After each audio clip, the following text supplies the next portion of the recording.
चलिए, आज एक ऐसे सवाल पर बात करते हैं जो सदियों से पूछा जाता रहा है और शायद हम सबके मन में कभी न कभी आया ही होगा। ये सवाल हमारी आस्था, हमारे ईमान की बिल्कुल बुनियाद से जुड़ा हुआ है। तो आइए इसकी गहराई में उतरते हैं। सवाल बहुत सीधा है, सिर्फ 3 लफ्जों का, लेकिन इसका जवाब कायनात के सबसे बड़े राजों में से एक है। अल्लाह कहाँ है? और हैरानी की बात यह है कि इसका जवाब वहां बिल्कुल नहीं है जहां ज्यादातर लोग सोचते हैं। अच्छा, अक्सर जब ये सवाल पूछा जाता है तो जवाब क्या मिलता है? यही ना कि अल्लाह तो हर जगह है, या अल्लाह तो जर्रे जर्रे में है। सुनने में ये बात बहुत तसल्ली देती है ना, लेकिन इस्लामिक थियोलॉजी यानी इल्म कलाम के हिसाब से ये जवाब कई और गहरे सवाल खड़े कर देता है। तो देखिए, यहां पर 2 सोच बिल्कुल आमने सामने हैं। एक तरफ है वो आम ख्याल कि अल्लाह की ज़ात हर कण में मौजूद है, और दूसरी तरफ है अहले सुन्नत का अकीदा जो हमें कुछ और ही सिखाता है कि अल्लाह लामकान है, यानी वो जगह और ज़मान, टाइम एंड स्पेस की हदों से बिल्कुल परे है।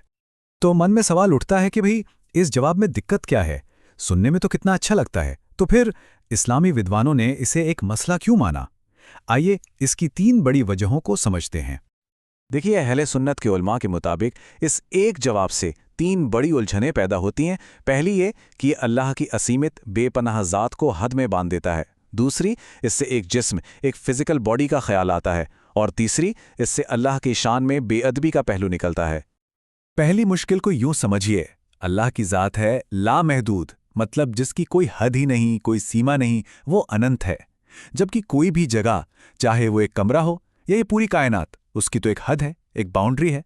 तो ये कहना कि अल्लाह हर जगह है, ये तो वैसा ही हो गया जैसे कोई कहे कि एक पूरे समंदर को एक बोतल में कैद कर सकते हैं। ये मुमकिन ही नहीं है। अब आते हैं दूसरी और शायद इससे भी गहरी मुश्किल पर। देखिए, कोई भी चीज़ जो जगह घेरती है, उसका एक जिस्म, एक फिजिकल बॉडी होना ज़रूरी है ना? और इस्लाम की बुनियाद इस बात पर है कि अल्लाह जिस्म और जिस्मानी चीज़ों से बिल्कुल पाक है, परे है।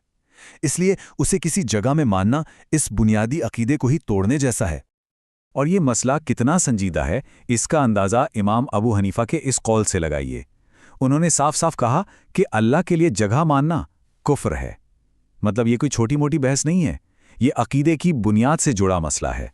अच्छा, तो अगर ये मान लें कि अल्लाह हर जगह नहीं है, तो फिर दूसरा ख्याल क्या आता है? अक्सर लोग कुरान की कुछ आयतों का जिक्र करते हैं और कहते हैं कि अल्लाह अर्श पर है, यानी अपने सिंहासन पर। चलिए अब जरा इस दलील को भी टटोलते हैं। अब इस बात को समझने के लिए कुरान का एक बहुत ही जरूरी कॉन्सेप्ट समझना होगा, मुताशाबिहात। ये वो आयतें होती हैं जिनके लफ्ज़ तो हम पढ़ सकते हैं, लेकिन उनका असली पूरा मतलब वो हमारी इंसानी समझ से बहुत परे हैं। वो मतलब सिर्फ और सिर्फ अल्लाह ही जानता है। और अर्श वाली आयत को उलमा इसी कैटेगरी में रखते हैं। और देखिए, इमाम शाफई जैसे बड़े आलिम ने भी इस आयत के बारे में क्या कहा। उन्होंने ये नहीं कहा कि इसका मतलब ये है या वो है। उन्होंने कहा, हम इस पर ईमान रखते हैं, लेकिन इसका मतलब बयान करने से कासिर हैं। क्यों? क्योंकि मतलब बताने की कोशिश में हम अल्लाह को उसकी बनाई हुई किसी चीज़ जैसा बताने का खतरा मोल ले लेंगे। तो फिर बैठने का जो लिटरल मतलब है, उसे क्यों नहीं माना जाता? इसकी 3 सीधी सीधी वजह हैं। पहली, बैठने के लिए सहारे की ज़रूरत पड़ती है, और अल्लाह तो बेनियाज है, उसे किसी सहारे की ज़रूरत नहीं। दूसरी वजह, कुरान खुद कहता है कि फरिश्ते अर्श को उठाए हुए हैं। अब सोचिए, अगर अल्लाह सच में अर्श पर बैठा हो, तो इसका मतलब तो ये हुआ कि मखलूक यानी फरिश्ते खालिक को उठाए हुए हैं। ये तो तसव्वुर भी नहीं किया जा सकता।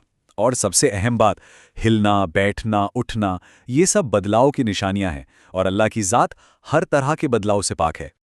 तो अब हम एक बहुत ही अहम मोड़ पर आ गए हैं। अगर अल्लाह हर जगह नहीं है और अर्श पर भी वैसे नहीं बैठा है जैसे हम समझते हैं, तो फिर आखिर सही अकीदा है क्या? अल्लाह की मौजूदगी को समझा कैसे जाए? इसका सबसे बेहतरीन और सबसे खूबसूरत जवाब हमें एक पुराने वाक़े में मिलता है। एक महान आलिम थे, हज़रत अबू उस्मान मग़रिबी। उनकी एक छोटी सी बातचीत इस पूरी बहस को हमेशा के लिए सुलझा देती है। उनसे किसी ने पूछा, तेरा रब कहाँ है? उनका जवाब सुनिए। उन्होंने कहा, मेरा रब वहीं है जहां वो हमेशा से था। जरा इस जवाब की सादगी और गहराई पर गौर कीजिए। उस आदमी ने फिर पूछा, और वो हमेशा से कहाँ था? तो उन्होंने जवाब दिया, जहां वो अब है।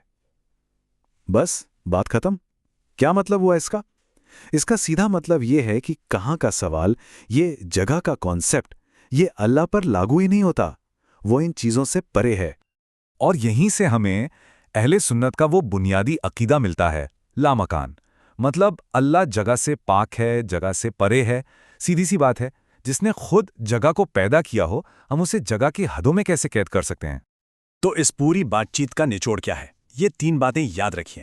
یہی عقیدے کے 3 مضبوط ستون ہیں۔ پہلا، اللہ لامحدود ہے، یعنی ان لمیٹڈ۔ دوسرا، اللہ جسم سے پاک ہے، اسے جگہ کی ضرورت ہی نہیں۔ اور تیسرا، وہ لامکان ہے، یعنی جگہ کا کانسیپٹ اس پر لاگو ہی نہیں ہوتا۔ اور یہ سب سمجھنے کے بعد ایک آخری سوال رہ جاتا ہے جس پر ہمیں سوچنا ہے۔ اگر یہ یقین ہو جائے کہ اللہ کسی ایک جگہ یا ایک دشا میں نہیں ہے، وہ ان سب سے پرے ہے، تو کیا اس سے ہماری عبادت کا، ہماری دعا کا نظریہ نہیں بدل جائے گا؟ کیا ہمارے اور اس کے رشتے میں ایک نئی گہرائی نہیں آئے گی؟ اس پر ضرور سوچیے گا۔